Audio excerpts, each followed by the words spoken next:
Bago tayo magsimula, ipopromote ko lang ang aking online shop sa Shopee at sa TikTok, Miss the Queen PH. Meron po tayong mga power bracelets na ako mismo yung gumawa. So meron tayong mga bracelets for attracting money and abundance, mga pampaswerte. And then meron din tayong bracelets for protection, anti-evil eye, anti-inggit, and also for balancing your chakra. Meron din tayong bracelets for intuition, wisdom, courage, communication, clarity, and love. So lahat po ng ating bracelets ay meron ng kasamang pouch, instruction leaflet, and extra string. Ayan, meron din tayong mga intention oils and spell jar for prosperity and protection. So lahat po ng items ay cleansed and intention set na siya specifically to the buyer. So available to sa Shopee at sa TikTok shop. Link on the description. Thank you so much and happy shopping! Cancer, hi! Welcome to Mr. Queen PH at ito ang inyong weekly reading for September 25 to October 1, 2023. So I hope you are all doing well, strong, and healthy. General reading lang to. Maari kayong makarelate, maaring hindi. Just take what resonates. And also, thank you so much sa lahat ng sumusuporta dito sa ating channel. Just a reminder, you have the power to create your own reality. So gamitin nyo lang ang reading na to bilang gabay. Okay, so let's see your energy for this week, Cancer.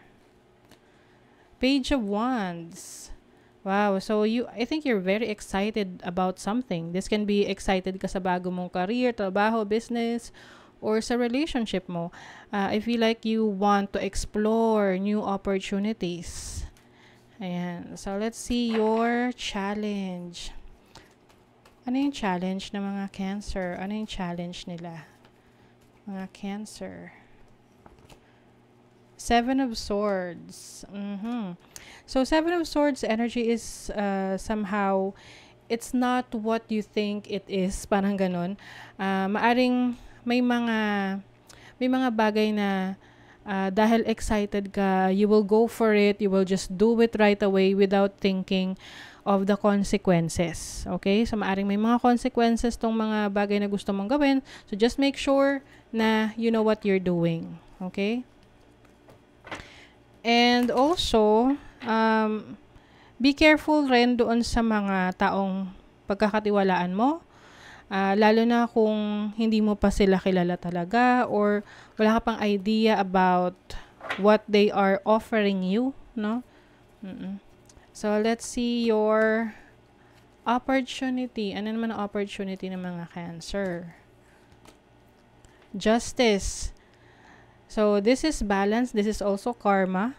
So, I think meron kang opportunity to know the truth. Malaman yung katotohanan. Okay? With the Seven of Swords here, I think, you will know sino talaga yung totoo sa'yo at yung totoong intensyon ng mga tao sa paligid mo. And with the Justice card, this is also bringing balance into your life. So, kung medyo naging busy ka ng mga nakaraan, you have the opportunity to finally, focus also on yourself to bring balance in your life.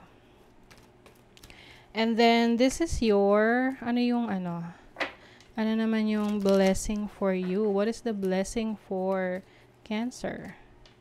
Five of Wands. Five of Wands as a blessing, I think meron kang maayos na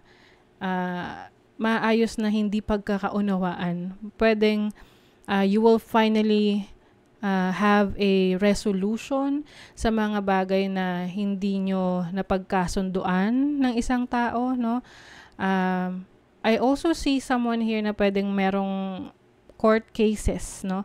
Pwedeng may demandahan na nangyari. And I think as a blessing, you will get what you deserve or you will get the justice, no, that you deserve. And there will also be people, no, may mga tao na tutulong sa'yo, may mga karamay ka sa mga gagawin mo moving forward. So let's see your recent past energy. Nine of Swords. A lot of overthinking, mga maaring hindi makatulog sa gabi sa kakaisip ng mga problema, no? In the recent past. Pwede kasing merong nang betray sa inyo or someone na pinagkatiwalaan nyo and then sinira yung tiwala nyo sa kanila. So that's why you are feeling parang hindi mo matanggap, no, na bakit ganon? Ba't nakalusot sa'yo? Ba't hindi mo napansin? Okay, so let's see your present. See, Three of Swords. Some of you, Cancer, are heartbroken. Trust issues to. Maaring nagkaroon ng separation. I think this is the justice na makukuha mo no? Whoever, kung sino man yung taong nakasakit sa'yo, no? Nanakit sa'yo, o magrabyado sa'yo, makukuha mo na yung hustisya nun You have the opportunity to bring justice to yourself and experience justice. So, near future energy for you, the King of Swords. Ayan, mas maingat ka na.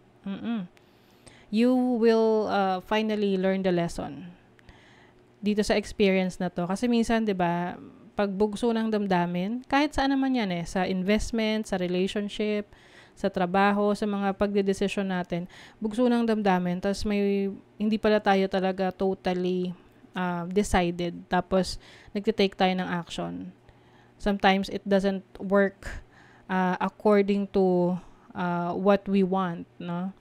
So with the King of Swords here, mas lalo kang magiging matalino, may wisdom because of the experience na naranasan mo.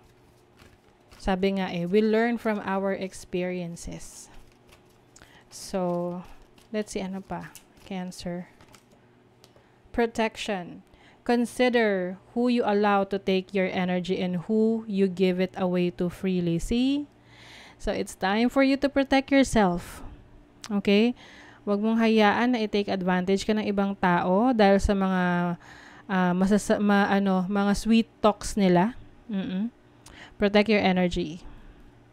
Hindi lahat ay may magandang intention. And of course, as Cancer, 'di ba? Malakas ang inyong instinct, ang inyong intuition. So, mas lalo nyo pang i-develop. Divine Feminine, you are being called on to rise. Ayan, get up na daw. Bumangon ka na daw. Lalo na kung ikaw yung tipong nagmumukmok, na iyak ng iyak over something na, nangyari sa'yo because of mga circumstances na wala ka namang control. It's time to focus on yourself. Get up. Connect to your divine feminine energy. You are powerful. Kindness. What if being kind to yourself really could change everything? Yes. You have to be kind to yourself. Lalo na dun sa mga parang nag-focus na lang dun sa problema, no? So, it's time for you to, be kind to yourself, get up, ayusin mo yung sarili mo. There's a lot of great things to experience pa. Okay?